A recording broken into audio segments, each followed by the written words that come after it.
Okay. I was like, but it's not showing live. I'm confused. Okay, hi everybody. It is Jinx and Thermo today, and we are super, as you can tell, tired. The Oh my God, I'm Ganbatte Popup last exhausted. night wore us out, and there was a rainstorm that washed us out. Yeah. Of all places, like I never think of checking the weather for events. Never in Arizona. It's like We all should have, week, though, because it's January, and we but usually all do get a week lot it of was rain in December and perfect. January. Friday was perfect. The weather perfect. Saturday woke up and I was like, oh, are those raindrops on my windshield? Hmm. Yeah. Yeah. Hi, cool gamer. So So I am not even wearing an ounce of makeup. I was like, you guys get to see all of my tired eyes. we decided that we were gonna share craft rooms today, guys. You can see mine, and I purposely left it like this because it's only January and I'm dead. Like I didn't go to the first event of the year because I was sick. I actually had COVID last month, guys. So I had to skip the first event that I was gonna go to. Last weekend was Superhero Saturday. I hate to say that, everybody like gushed over my Jasmine dress, which, I'm so thankful for. It's on the floor of this craft room right now. And then yesterday, Sam and I did two events together. We did the New Arizona Republic meetup, taking photos out in the Arizona sun because. And that's the thing is like that weather was perfect. So, it's like, oh, it probably won't rain tonight. And then later that night, we did the Ganbatte Anime Popup #2, and it was good until it rained. So I think we're lucky that it didn't rain until like almost 10 Yeah, we because the got to event was stream for over at 11. 2 hours. But yeah, no. So we'll be switching the craft rooms till next week too, especially since mine has costumes everywhere because I couldn't figure out what I wanted to wear last night. Oh, So there's no. like costumes, like they're on hangers, but they're just like laid out in different places all over the craft Oh no, room. my closet won't close because I always close my closet because my cats get in there. It won't close because there's just like stuff like coming out of it. Everywhere. So Yeah, I'm so just like, so we're gonna be sharing craft rooms later. Plus, we had some other members who were just, they'd had rough weeks, and so they were like, "Hey, we're gonna call out today." So we figured since it's just the two of us, what we're going to talk about is convention safety and guidelines and code of conduct because we're getting. I've been to several right now in the Arizona community, but there's other communities as well. There's a lot of culture of canceling events when someone part of the event or someone associated with the event does something wrong. And we kind of want to talk through that. We want to discuss that there is not 100% guarantee of safety when you go to a public event, and that you really need to check the code of conduct and the guidelines. And we're also going to give you advice on how to stay safe at events and how to protect yourself if you're not aware of what to do. Additionally, we're going to explain why cancel culture unfortunately hurts the community more than it helps it, and how you can actually make sure that predators are prosecuted or properly taken care of instead of canceling them on social media.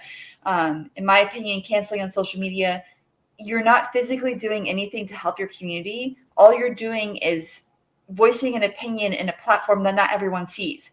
Whereas if you're going out in public more and talking to people, I'll use TayuCon as an example. I went to TayuCon, and at my panels, I told people about how to be safe at conventions, what the convention owner had been accused of, why it's important to inform others of how to stay safe and why to travel in groups. And I did this at the event, and I walked around and I talked to people. I asked people if they needed help. We offered to be a safe space for them in our panels. And we just let people know that no matter where you go, you're going to encounter something dangerous. And that is more useful and more helpful than just screaming online. So I understand getting the message out. That message out, good. But once you've gotten the message out, you really have to work hard at making sure the community is then supported. And that takes physical work. So we're going to go through a lot of different things on how to stay safe and how to be careful at events. We're going to talk about the difference between free events and paid events, and how you can make sure that your community is strong and you are strong when facing obstacles that you may encounter. yeah, because definitely we know that when you pay for a ticket, there is a level of expectation. The event organizers do have responsibility. However, nothing is foolproof. Nothing in the world is ever going to be 100%. I mean, Sam works in IT security, so she knows things always break through. If you guys knew more about the internet, if you knew about just how much I can see, and I'm not even a researcher, and I'm doing a passive scan of your information, Yeah. I'm So just and warning you, it's insecurity is everywhere. yes. And Michelle says, "Oh my god, I saw someone last night and my anxiety was so high." Same thing happened to me. I actually and this is always like I ran into an ex like randomly at a club, whatever. And I luckily was with a bunch of friends, so I had an easy exit strategy. I think when you go to events, and we'll talk about how to like plan and prepare when you go to events, free or paid, always have some sort of like emergency exit strategy just in case, if you run into someone like that, like do you have somewhere you can go? Do you have someone you can contact, et cetera, et cetera, et cetera, et cetera. So always need to be prepared for any event. But yeah, Sam, I will let Sam, because she's so organized, I'll let her start the discussion because I will probably just go whoop, whoop, whoop, whoop, all over Yeah. this. So for starters, for individuals who are going to conventions, who have maybe had experience with it or who have gone with family members or friends before, you have a safety net there. You may not be aware of it, but technically, when you're going in a group, you have a safety net. You have individuals you're surrounded by that you trust, right? So when you go to an event, those individuals may introduce you to people you don't know. And that's where, yes, this may be a friend of a friend, but you need to be more aware and you need to put a little bit of a wall up. And that's just because you may have met that person and your friend may have told you that they can be trusted, but you actually don't know them, right? And everyone wears different masks with every person. They may or may not intend to do it, but predators intend to do it because they're looking for a specific target. It's their So, purpose. Like it is their yes, purpose to blend in and get you to trust them. yes. So when you're attending with friends and family, even if they introduce you to someone and they say they're trusted, you could be the target they've been looking for. So make sure that you don't tell everybody who, like, you don't give them a lot of personal information. Just shake their hand, say, "Hi, this is my name," or give them a nickname if you really are uncomfortable. That's totally fine. Um, and just say, "It's nice to meet you." And if they, if you don't want to interact with that person more, literally tell your friend or tell your family member, "Hey, I need to do something else. I need to move around," or set up keywords. Like we usually, when I go to events, we'll have a special message box that we can message each other and say, "Hey, I'm in an uncomfortable situation. Because someone come help me." Like Yeah, I we was at always work. I feel like we need to like make like solidify that because it's always like an unofficial Facebook message group.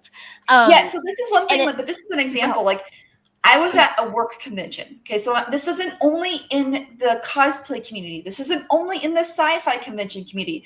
I was at a hacking convention. We don't actually go hack people. We learn about hacking. And we Cookie learn about how to Sombra. protect people from it. So but I was at an event and we had one of our people who felt threatened. And so we had a group text and she messaged us and we worked together to make sure she was safe. So this happens everywhere, guys. This is not just a geek convention problem. So when you are going somewhere, you definitely want to make sure, like Jinx said, you have a safety net or you have some sort of security, right? So you'll need to have a group, a text, or even all the conventions have safety phone numbers. So if you don't feel secure, you can just pull your phone out and call that number or look for somebody with a specific colored shirt. Most of the conventions in Arizona, they're going to have individuals wearing blue or yellow shirts and it will say staff or security. You're going to go right for that person. And act right away. Like the thing is like Don't wait. not only for your safety and well-being, but also to prevent from others to be affected as well.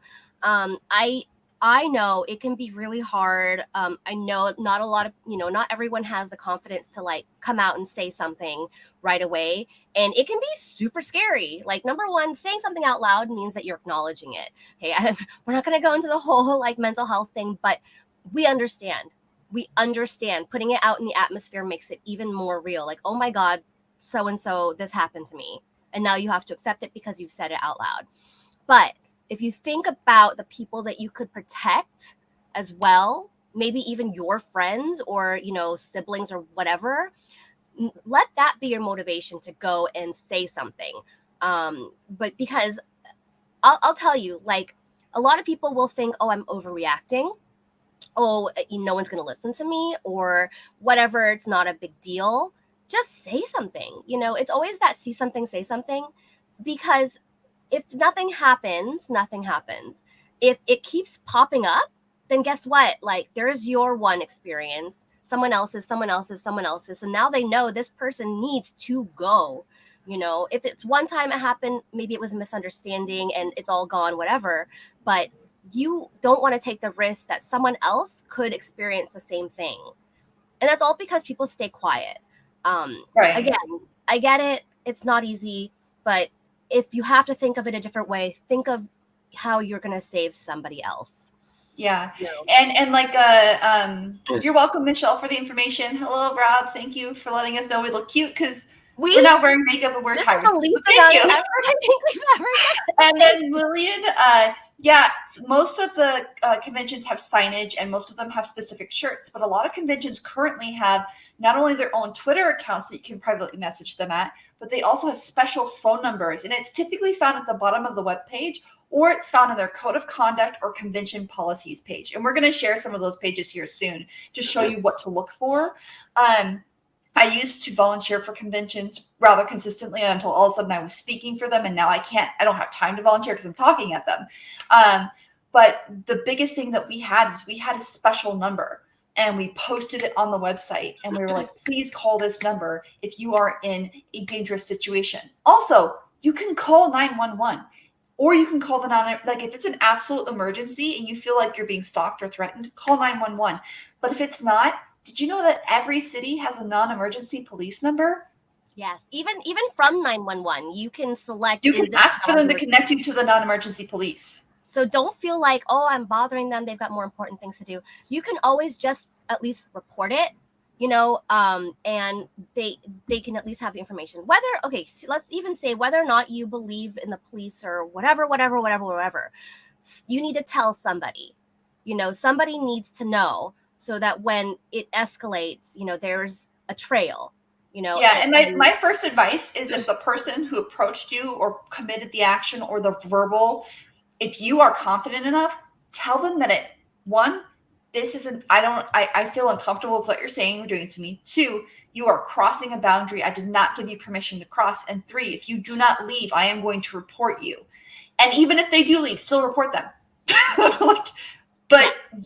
Because they're essentially threatening you, so you're going to have to use a little bit of verbal force back, right? And then still report them, still find someone, but they don't repeat it. If you are not comfortable doing any of those things, you have to find somebody that you're close to that is.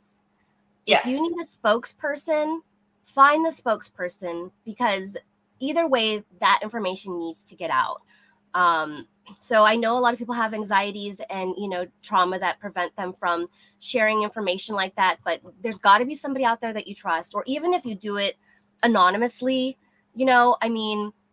it's got to get out into the universe as long as it is your true experience. And we're not,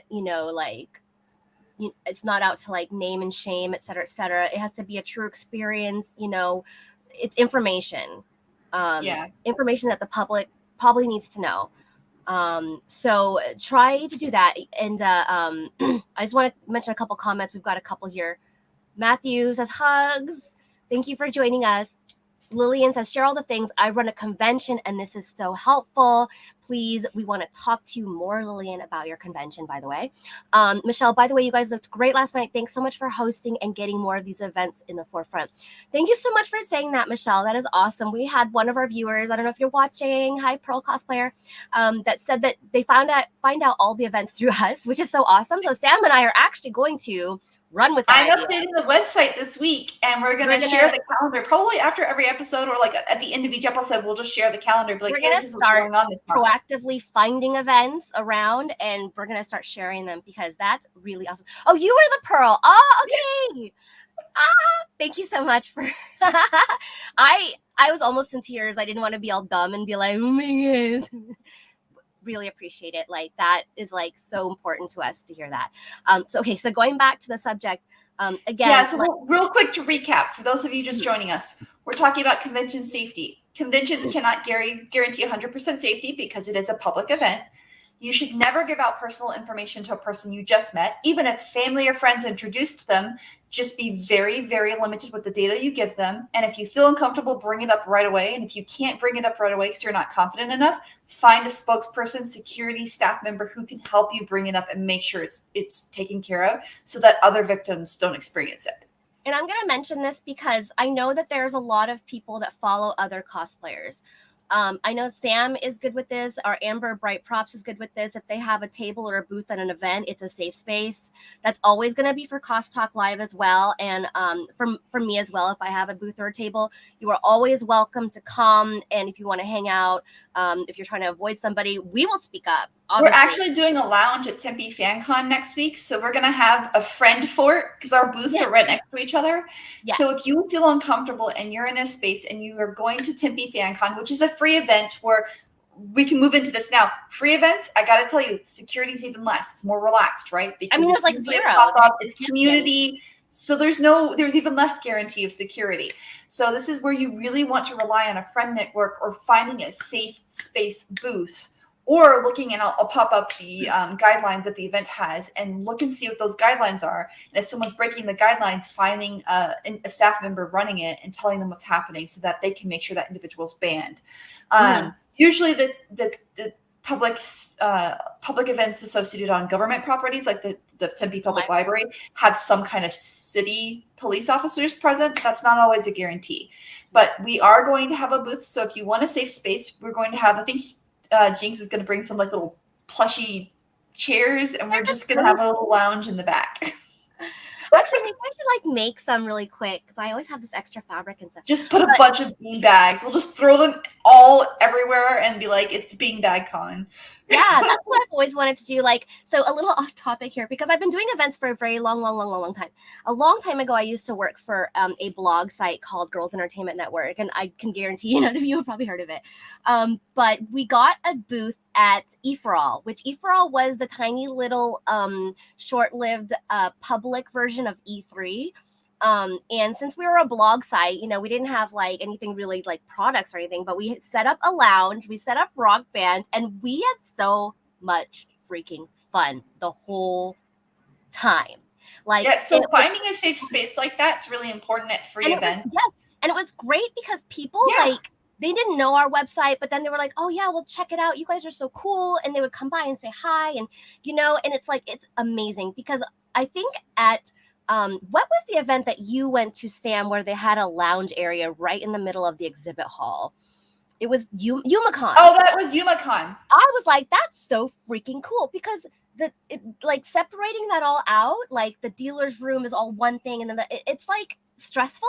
So it's nice. No, YumaCon made it to where people could interact with one another. There were games in the middle and all of the vendors were around it so they could like just enjoy the presence of people without being secluded.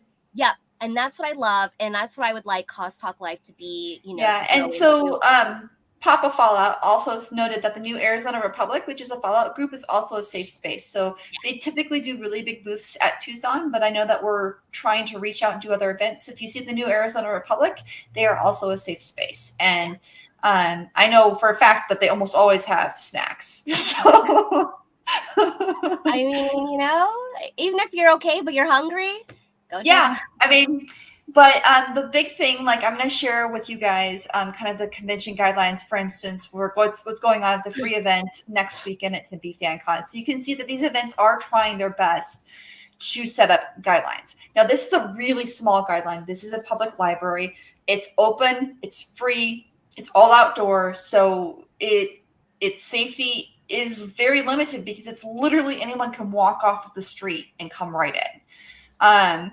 So there's assumption of risks. So they even have a clause in here being like, hey, you're assuming some kind of risk by being here. And then they have rules of behavior. And they also have prop guidelines, costume guidelines, and stuff like that to make sure that there's physical safety involved. So because remember, again, it's a public group, it's a public space, it's outdoor. So there's no way they can like check props in or out.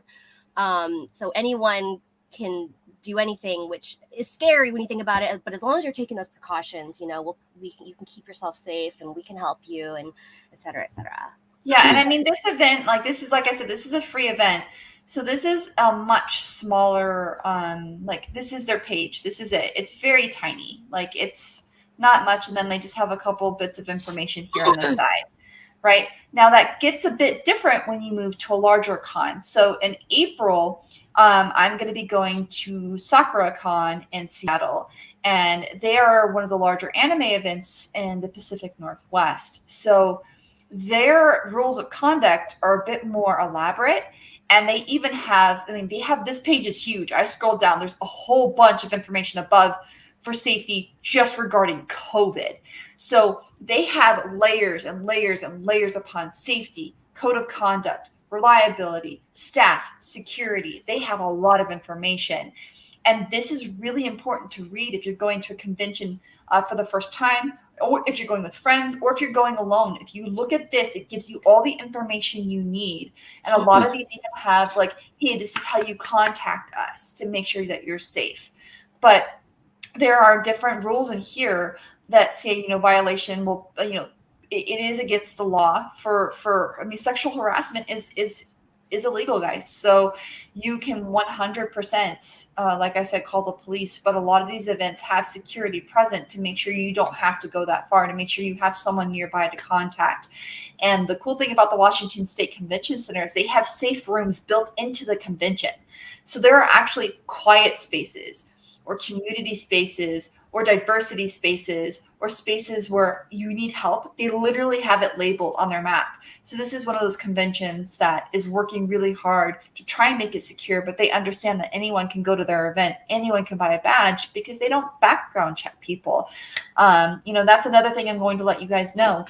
Most conventions, I'd say at least 95% of fan conventions across the US, in my experience, run off of volunteers.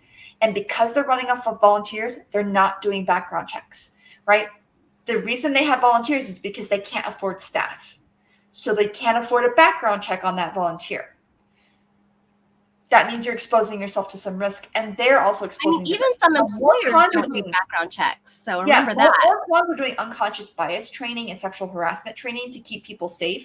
But just be aware that a lot of the conventions you're attending, these people are just in what's called a barter position, where they're just getting a ticket or some food in exchange for hours of work, for anywhere from 8 to 24 hours of work. So this is, most fan conventions are not what we consider enterprise environments that have professional background checks, right? Most of them are just volunteer fan community run.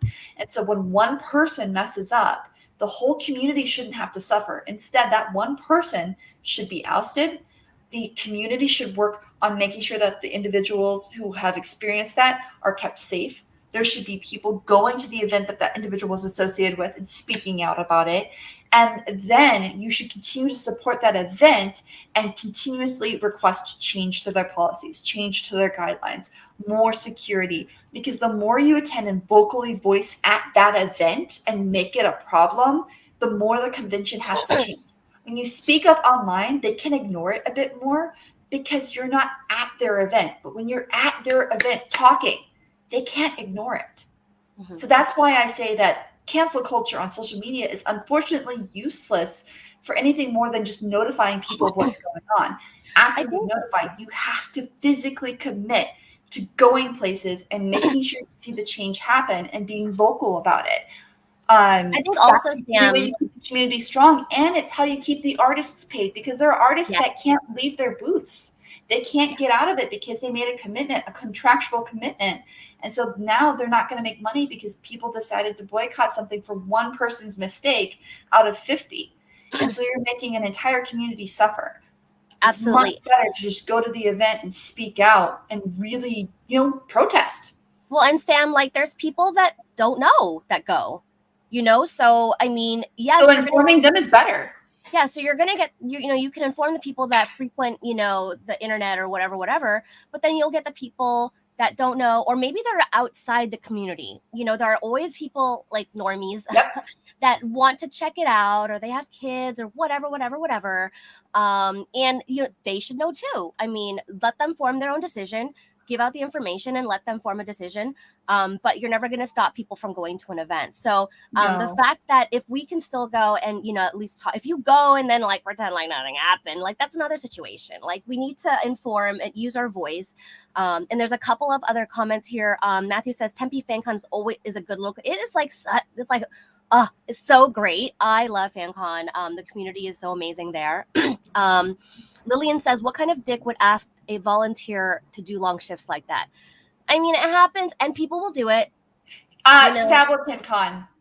They made their workers work 12 hours or more because they were understaffed. So there is a significant problem. That's something else to discuss. There's a significant problem right now in fan cons where the community is starting to shift away. Who they used as volunteers are now getting jobs and moving away from being volunteers. And they're attending conventions. They're just paying for tickets, right? So we're seeing a significant plummet in volunteers. And that's why a lot of conventions are understaffed, because they, instead of paying for staff or finding a service that can staff and get it more secure for them, they're running off of 20 people when they need 100. And they're making those 20 people work 10 or 12-hour shifts. And because they're such good people and they really want to see the convention survive, they're trudging through it. And I've seen people at Sableton do it. Before Phoenix Fan Fusion stopped doing volunteers, I saw some people do it there too. I was one of those ones that worked too much. They did, because they used to work exclusively with the Blue Ribbon Army, and they stopped that years ago, which understandably so. It's like, especially like volunteers, it can be a great thing. It can be a hindrance because you need to train the volunteers. It's a pro and a con, yeah. Yeah, so if you've got a couple of volunteers that you can train, maybe they just do like smaller jobs like directions or information. They're like leadership or something like that. Yeah. But when you have most of your staff as a volunteer, it's like there's going to be less training, less consistency, less, due diligence. So I can understand. Yeah, I mean, every convention I've been to in Arizona, from Tempe FanCon to Phoenix to Sableton to Tucson, like all of them at some point have used volunteers, and they've probably worked them too many hours because those people were so excited to see that event run. And on top of that, when you are desperate for staff, you're not going to be as thorough in vetting them. So, and I feel like it's kind of a weird transition that our conventions are in, which is why we wanted to kind of bring this to your attention, that and it's not just us. I've been to California conventions and they use volunteers as well. So I think it's just a geek community thing where most of these events for years were able to do that. But now, as their main body, which was millennials were their main volunteers, now we have enough money and it doesn't seem to be as if the gap is being filled. So there's problems there, but that's another discussion. But definitely, I saw that comments about Tempe FanCon's a good little con. I agree. It's really good. They try really hard. And then, Lillian, working those long shifts is not cool, but I can see the desperation. Like, and then, we already talked about Phoenix not doing volunteers, and I that's a sore spot for me, so I'll not discuss that. I think that if and I don't see a lot of events do this, obviously, because the main goal is money. But I think that maybe events that are struggling with staff need to start limiting the, attendance. Well, that's what Lillian said. Limit the attendance, limit the hours, limit the vendor or exhibit hall. Yeah, I agree. They need to reduce their hours if they can't get the support. And I think we're about to see. I think we're about to see a shift in conventions throughout the U.S. because this is a growing problem. I mean, even Disneyland did it, and of course it was for COVID. But I went to Disneyland in December, and you have to book your appointment when you go. So then they limit people that enter. And it was still crowded, but it wasn't like insane. I never waited longer than an hour. I don't even think I waited an hour for a ride. And I know that it's usually an average at Disneyland. So, and I think it was a little more enjoyable that way. Nothing was, again, too. I think Starbucks line was probably longer. Well, there's a service shortage in general right now, so that's going to be happen. But yeah, there's Michelle. If you're talking about volunteering for Phoenix, I volunteered for 5 years. And I did Lillian a said, lot. Lillian, she says, I get it though. I have volunteers, but they pick their shifts. And if we can't find volunteers, we have to cut back. Oh, as I've tried without enough and crash and burn. Yeah. And I think that, I think organizers I get it because you want it to be inclusive. You want it to be accessible to everybody. But again, at the same token, the more people, the more possibility for, not saying that it can't happen at small events. It can happen anywhere. But of course, like to make it as optimal as you can, you might need to, like cap that attendance so that you have enough employees or volunteers per attendance, Well, and I think if conventions start paying more attention to the security of their attendees over the dollars that they're earning from their attendees, we probably will see less of a problem with some of these issues that we're encountering. Again, we're still going to have predators. There's still going to be incidents, but they'll be easier to respond to because there'll be more staff available, right? They'll be notified. Like somebody. And that's again where going to these events and being vocal about it is really the only way to institute change. Because, like Jinx said, there could be people just walking off the street that found out about the convention. Like I was walking in costume to a coffee shop. Someone was like, "Cool, why are you wearing that?" "Oh, I'm at an anime convention." She's like, and "Oh, it's Saturday." Anime convention the next day. So that's one of those things that like someone could just be like, "Oh, that's cool. Let's go check it out tomorrow." And you'll have to be present at the event so they know what's going on, so they can also help make the change happen. And another thing I want to say is that as a community, like the convention community overall, we're already like an underdog, right? Like we're already kind of like, oh, those people are a little bit weird. But it's an experience that I think everybody should try. It's like it's something cool and interesting. I get a lot of normies that are like, I want to go check it out. And we shouldn't deter them from, like educating themselves on our community or learning about something new. Who knows? They might be, like, and I feel that, and I did see this, I'm going to be very vague. Like somebody was like, I want to take my kid. And other people are like, don't do it. But why should we discourage them from an experience that if a whole like organization is collectively toxic, totally understandable. Totally understandable. If every single person involved was like in on it, yeah, I get it.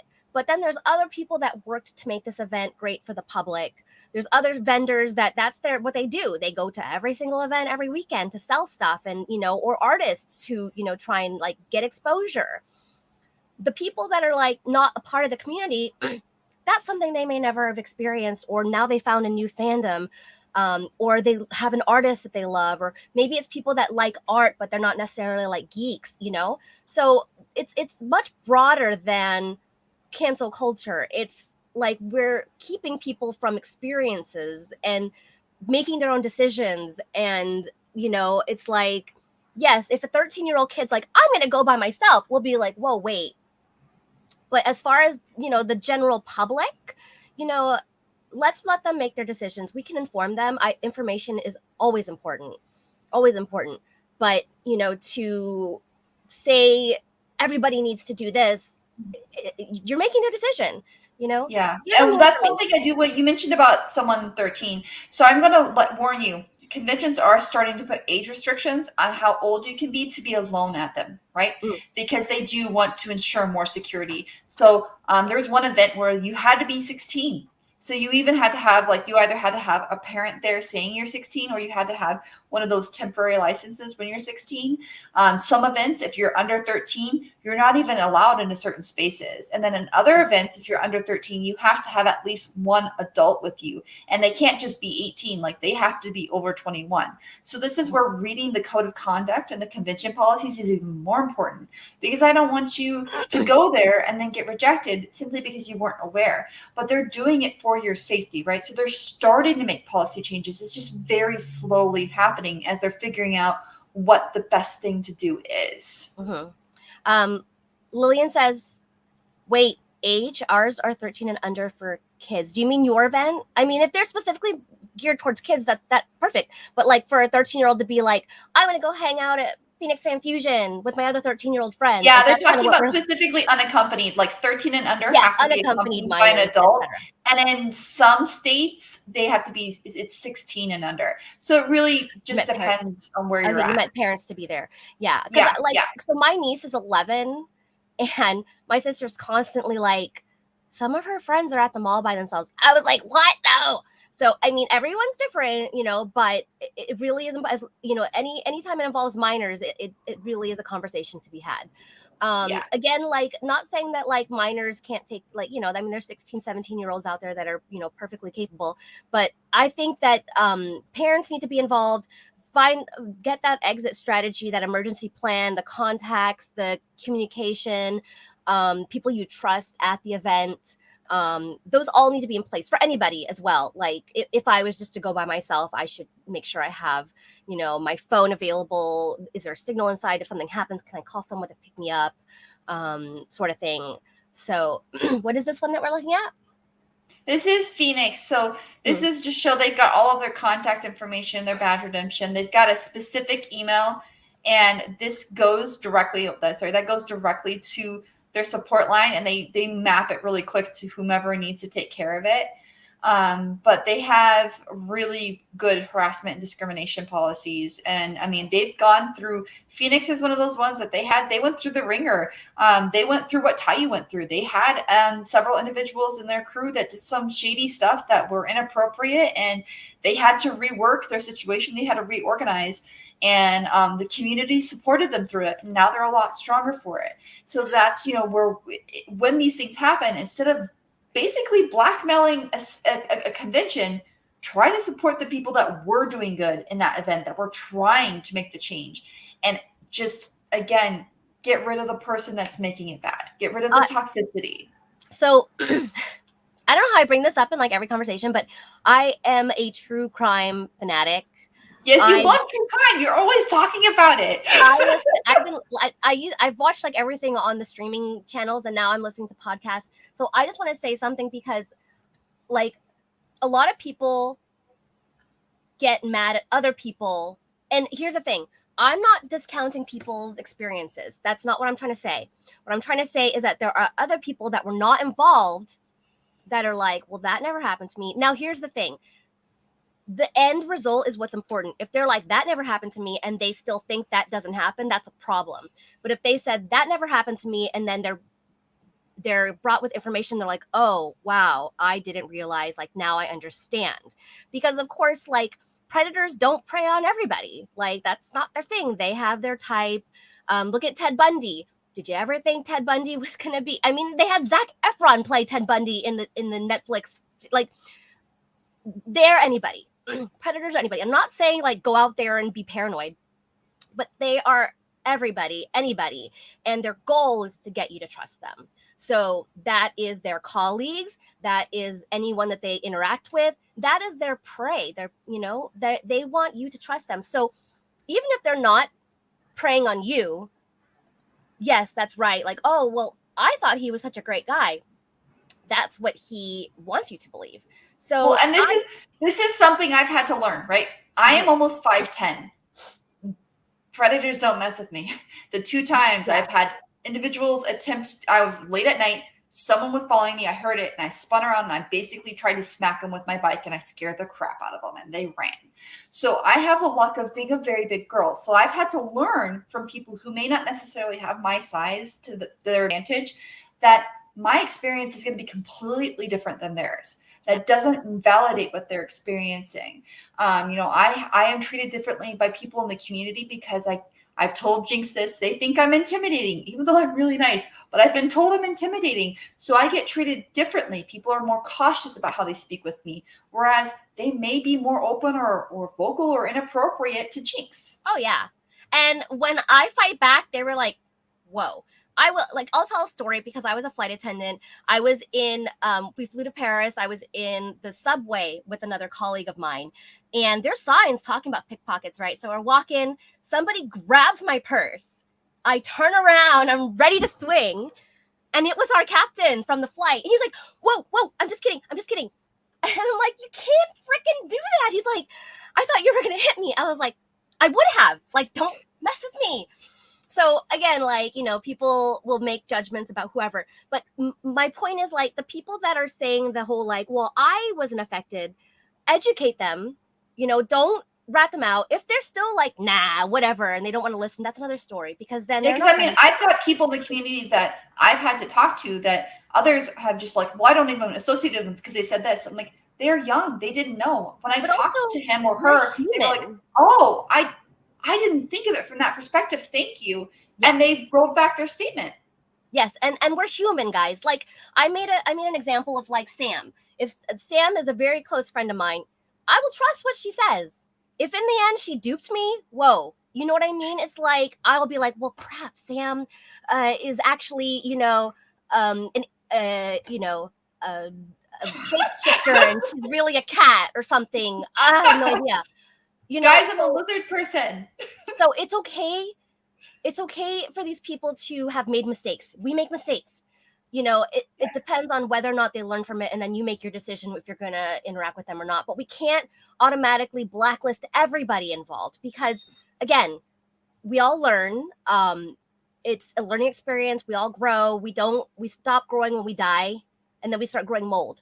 Yeah, that's the thing is allowing people to have perspectives, voice their perspectives, and then explain to them how that perspective may actually harm someone else is really a good way to educate. Now, if it's physical harm, that's not acceptable. Like that's not something you should be forgiving. That is definitely something you should be reporting. But some people just it could be the culture they were raised in, the home they were raised in, the people they were exposed to, and they simply do not know that it's inappropriate or harmful. And So you just need to tell them so. Tell them it's a boundary that they crossed. and you know, we hear a lot about it. We, you know, we call it mansplaining or this or that, or there's people that are like, trust me, like, being Asian, I hear all the time like, oh, racism doesn't exist. And I'm like, because you've never experienced it. So it's one of those things where they're human. It's something they're not aware of. If I can educate them, I will. If they're not receptive to it, I move on, because that's not energy I need to waste. And so people that are on an abuser's side to begin with, let's say, that obviously, because no one's like, I mean, if you're out there spouting all the bad shit you're doing, you're going to eventually get caught. But for people that are trying to not get caught, they're not going to be telling everybody about it. So when things come out, you know, if someone was like, well, Sam's really a cat, and I'll be like, no, she's not, she's human, you know. And then she starts changing. I'll be like, oh my god, I was wrong, you know, she's a cat and she's duping everybody, and she's, you know, stealing all the cat food. Then I can learn and be like, wow, I was wrong, Sam's a cat. I'm trying to use the most uninsulting like no, it's a good, so like I had, for instance, I had a cosplay friend who I thought was actually a really decent individual. He seemed really, really nice. And then reports came out about him. And then one girl who I trusted more than he was like, yeah, I was too embarrassed to talk about it, but he did this to me, and I'm still scared to talk about it. She wouldn't tell anyone. She wouldn't join the public forum. And she was just so embarrassed. And I told her, you know, there's no shame in what happened to you. Like, that's not fair. It was inappropriate. And then I had another person tell me, and I was like, okay. And then when I reached out to that person, he didn't respond, and then he disappeared off social media. I was like, well, holy crap. There we go. So, okay. I mean, I know that we're focusing a lot on safety, but, you know, as part of that, I want everyone to understand that everyone's human too. You know, well, it's like, yeah, they're human. Well, that's the big thing, is the human element is unpredictable. Mm-hmm. And that's why conventions cannot guarantee 100% safety. And that's where you have to bring in some of your own security. And unfortunately, I run into, like, I am a millennial. I am older. I'm in my 30s. But there are people who I've encountered at conventions who are teens or in their early 20s that really think the conventions have their best interest in mind. Conventions don't care about you. You are a number. You provide them with money. The people that actually care about you are the speakers, the staff, and the individuals who work so hard to make sure the show looks good. But the owners and a lot of leadership probably don't care about you. You're just making them money. So please be aware that, yes, it's a geek community, but most of these events don't care about you. So you have to have care for yourself. And now, when Sam says care, we don't mean like, we mean like all the safety, etc. Like yeah, we mean like they're not your friends. They're not looking out for you. Yeah. They're not your be mom. Like, oh my gosh, I can't believe this happened. They're not going to take your side. they're going to look at you as if you're just a random number. They're going to take both sides of the story. And most of the time, they're going to end up neutral because it's safe for them. It's safe for their business. So And where that's you another feel thing, disgruntled is natural because that business can't be your best friend. Yeah, that's another thing is in the end, it's a business. There's money put into it. There's lots of money put into it. A lot of time, businesses have to do what they can to survive. If they have to make some changes in staff, they'll do what they can within the given. You know what I mean? Like Microsoft can't just be like, oh, one person sucks, let's shut down. No, never. So maybe eventually smaller companies will start to falter and close down, but nothing's ever immediate when it comes to businesses. There's licenses, there's contracts, there's agreements, there's all sorts of things. So we need to think about it in more of a broader spectrum, as well as like, okay, well, if this had happened a year in advance, then there might be time to, prepare or whatever, or do the proper steps to make sure that, everyone's needs are met. But when there's not much time, I mean, there's a lot of red tape. So keep that in mind as well. I also want to mention something else about like predators and hiding. True crime again. John Wayne Gacy is who the movie It was based off of. If you guys are familiar with It, I'm sure if you're not, it's the clown that kills kids and whatever. Did you not know what that was? I don't like it. You don't like it? So anyway, John Wayne Gacy, he worked in this community. He was very well known. He would invite cops into his house and have sandwiches. And he worked as a clown, but he preyed on young boys. And he did that for so long because he was so good at duping people.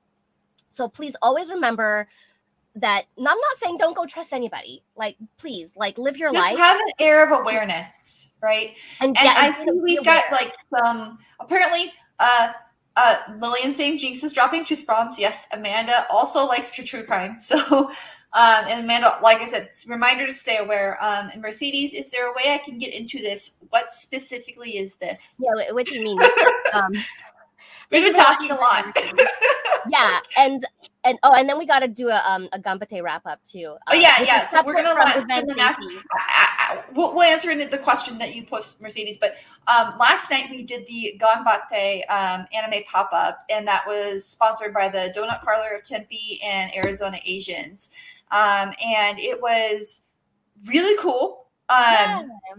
It was you know what? Let me pull up the video, and I'll pull up I'll just go through and Jinx was wearing a really short skirt, and I saw a lot of her butt, guys. So much butt. Kenny shots, sorry. I have no shame. No. That's why I know people come up to me, but I can protect myself. So that's another thing is like I speak up for myself, so I'm always prepared. So the Ganbatte pop-up. So there's this like phenomenon that is new for me and Sam because we're not car people, but I guess it's always been like an underground, like a subculture of like anime culture, which are like cars, car stickers, etc., etc. And I know that we've had lots of events around the valley. It's like this. So Ganbatte is another one that's coming up that wants to be more anime and cosplay focused with cars. So we teamed up with them to, encourage cosplay, streaming live so that people that are not at the event can still get a taste of it. Because I know it was probably tricky. It was at night, so it's a different type of event. And it was also kind of chilly. And then, of course, it rained. So there was still a lot of people there. It was a great turnout. So I get that it might have been tricky for some people to show up. And that's kind of our goal, was to kind of like let you have a glimpse into it if you couldn't come. And it was really cool. Lots of cosplayers came through. Oh my God, this puppy. So freaking cute. I love puppies. So we loved seeing everyone that came by to say hi. And it was so cute because some people were like, and I did end up put a sign that said, "We're live." Some people would be like staring, then I'm like, "Oh, we're live." They're like, "What?" So I'm sorry for those that didn't see the notification. We'll try, and this is a learning experience because it's the first time that we've done something like this. I think we had a really great experience, a lot of kinks that we need to work out, but that is, what we're learning. We did do a giveaway run a giveaway yesterday. If you guys were there, we have not compiled all the tags yet because we're still letting people have, time to like share their social media posts.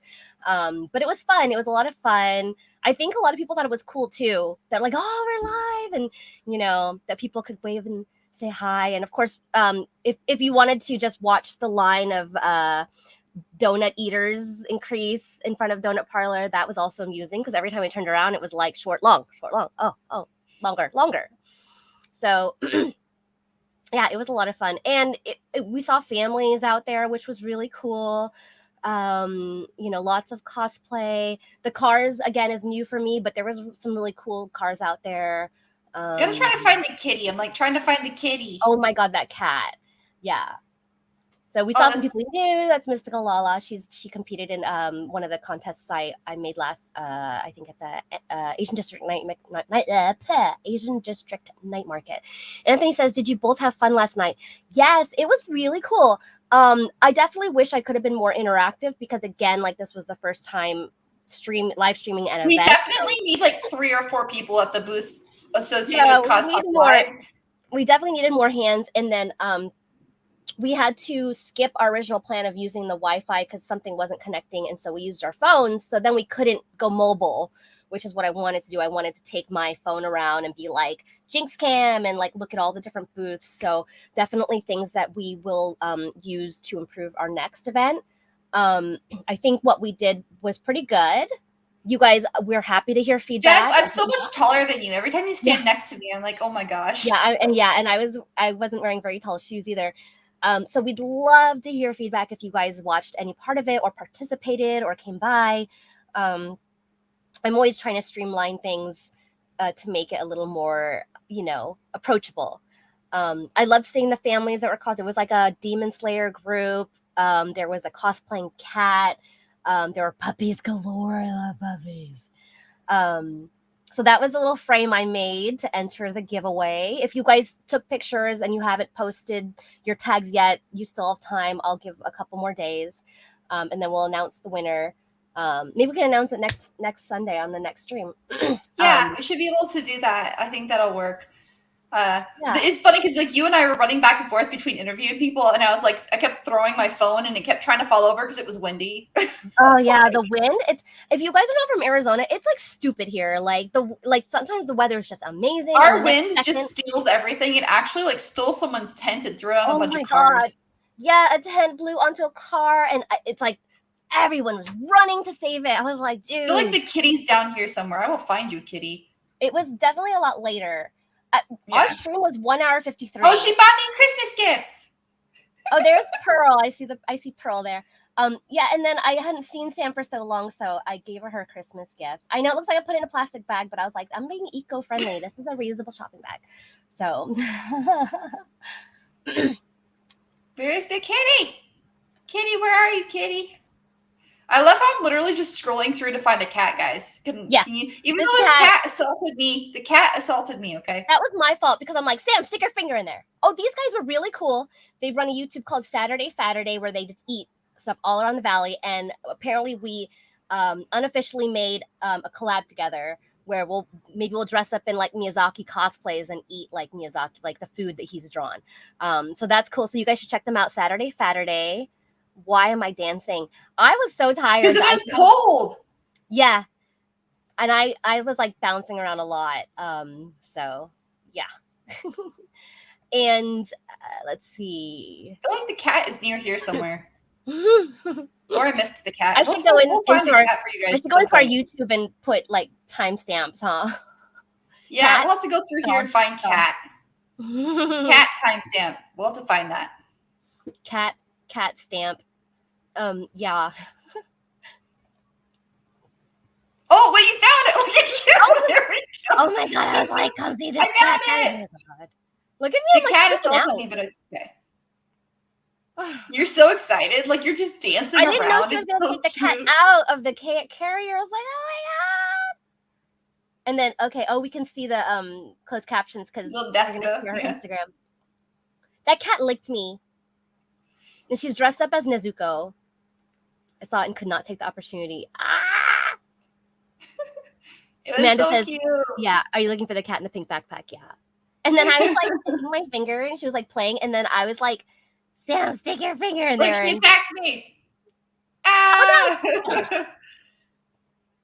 no, I'm so sorry, Sam. And then Sam's like, I need a band-aid. So I gave Sam. I was bleeding. I actually was bleeding a lot. And that's mostly because she was like watching the camera and like not paying attention. I wasn't paying attention. I was like trying to keep the camera steady. And I did not see the cat's paw come out. And I was like, uh-oh. You blame me. Because I'm like, Sam, stick your finger in there.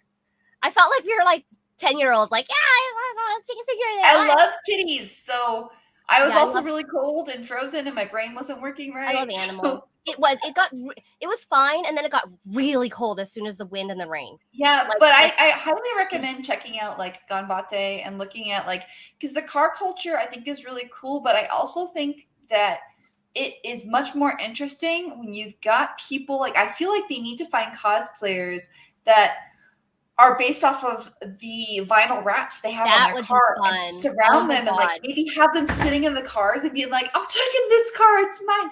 But I feel like getting communities surrounding like different themes, you know, kind of like how we have charity groups. Well, each car has their own little tiny group. And, you know, you could have the people talk about the anime and then you could have the car person, like the car expert, the mechanic or whomever it is that did the artwork, talk about that and really kind of create a narrative there. You know what I think would be fun is if, because like I know that when I've been to the car shows, like sometimes they'll ask cosplayers to take pictures with their cars. Maybe that's something that we need to explore more. That maybe people can match up their cosplays to what cars are going to be in attendance and then set up like photo shoots or something. Yeah. Because I get it. Like some of the car meetups are having trouble like getting cosplayers out.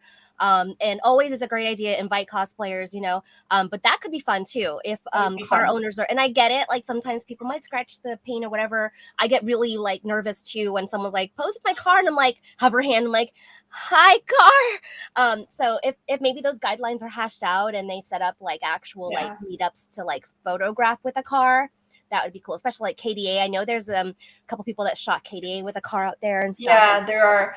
So if you guys have any questions, please post them. We are getting close to the end of the show. Also, we're going to be making updates to the website. Like I said, I'm going to be adding a calendar and then we'll start sharing that more. And then we'll be adding another about 4 weeks worth of stream schedule here pretty soon. As far as conventions go, the only one that we currently have planned coming up, like in a really short time frame, would be the Tempe Fan Con next weekend. It's at the Tempe Public Library from 10 a.m. to 4 p.m. We're in booths, 24 and 25? Mm-hmm. Yeah, booths 24 and 25. You'll find us on the map. It is a free event. My sister and I sell jewelry. Like she likes to make jewelry. I make some jewelry. I'll have some cosplay stuff for sale, and then we'll make a little lounge so you guys can come by and see. And I'm doing a raffle every hour. I've got a series of pop figurines and other merchandise, and for a $5 raffle ticket, you get a big raffle ticket giveaway. And the big giveaway is a plush Appa from Avatar: The Last Airbender. So that will be the last hour of the event. Sam was explaining it, she's like, $1 gets you a raffle ticket, $5 gets you a big raffle ticket. So I'm just imagining like in a bowl, there's like all these little raffle tickets and like one big giant one. She's like, let me pick a winner. Oh. And all of my proceeds will go to a local charity. I haven't decided which one because I rotate charities. I usually do support AAPI. I support the Arizona African American Association. I support the St. Mary's Food Bank, and then there's survivors of sexual assault that I also support. So if you guys have a preference and you're donating next weekend, please let me know. Yes. And if you guys do hear of other events too, like we really want to start compiling all the events because we want, you know, everyone to be able to make some sort of event. I know there's people like long ago, there were only like maybe 3 conventions. Oh, I can only go to Phoenix Fan Fusion and then maybe they cancel or whatever. So we'd love to see lots of community events out there.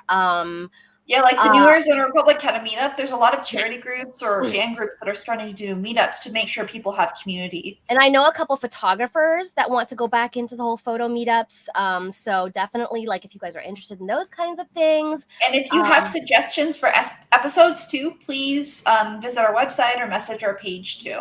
And we'll add stuff to the docket because we're starting to build out our stream list for this year.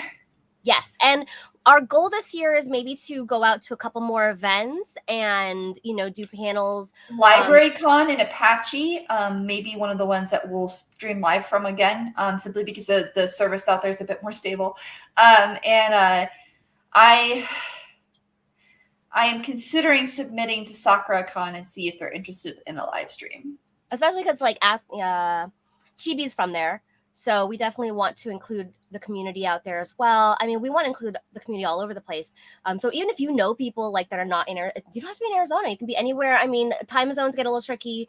So international's, been difficult for us, but we love to talk to anybody in any topic of cosplay. So it's 101. I'm throwing up the Discord in here.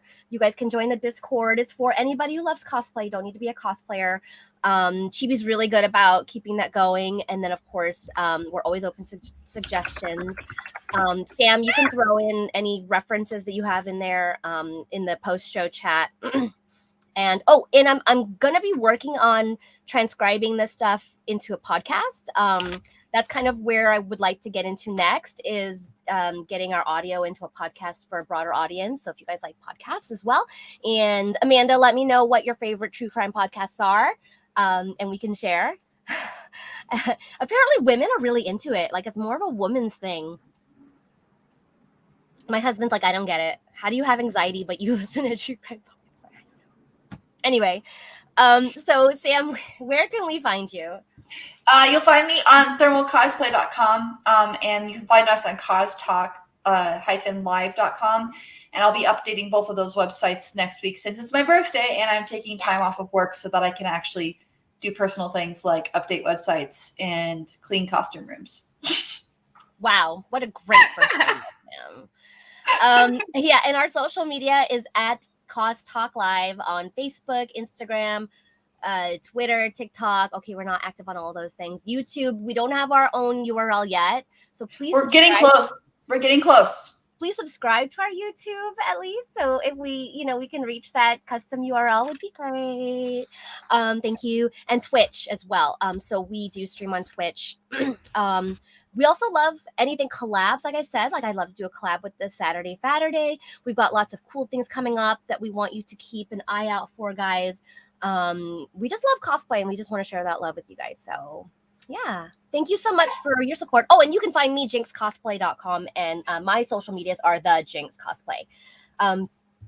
What are we doing next week? Next week we're talking about our convention crafting spaces. Okay, and my craft space will not look like the. My craft space is so different from the last time they saw it. So yeah, you'll have to stream upstairs then. Yeah, so I'm gonna have to take my phone. Oh, okay. I'd be like, we're traveling upstairs. I mean, I've been doing a lot of reorganizing of my craft space. That's why it looks a mess. And then I had COVID in December, so I was sleeping in here too. So that was anyway. If you guys again have any questions of convention safety or suggestions, we do actually have I think I put it on my site or maybe on CosTalk Live, but I do one of the sites I'll remember. I was going to add it to both of them anyway. So there's going to be a convention safety tab on both sites, and it will be giving suggestions on how to stay safe at events. But if you are looking for a safe space, look for CosTalk Live. Maybe we need to make a sign that says safe space. Yeah, I mean, there might be something we can share with the communities and make that happen. Yeah. But again, just message one of us too. Usually when we're at events, if you message us on Facebook, we're going to get it because that's the only thing that works. Yes, in person. We've had it where some people are like, can I hang out with you? Like my we've actually had, that's how I met Chibi Raincloud. I sort of assimilated her.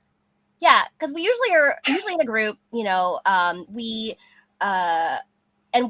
try to look friendly. Sam smiles a lot, so I don't know why people think she's intimidating. I don't know. Maybe I just have RBF. You don't though. I think it's because you're tall. I think it's the tall. Okay. Well, just so you guys know, if you see me in person, I really am nice, even if I'm wearing heels that make me like 6'1". and if we're not smiling, it's just probably because we gotta pee and I can't get on my costume. Don't assume things about us. Just come and say hi. Even if we're busy, we'll try. We want to be able to say hi to everybody in person. And we'll be more awake because I just people always message me later and like, oh, you're so busy. I don't want to say hi. Just wave at least, and I'll be like. So, okay. So, thank you so much, guys, for your support, your love every week. We appreciate it. And yeah, tune in next weekend. See you at Tempe FanCon, and then we'll be on Sunday at 12 p.m. I'm going to be Suki from Avatar: The Last Airbender. That's why the giveaway's an Appa. I'm so excited. I don't know who I'll be at, but we'll see. All right. See you guys later. Bye, everyone.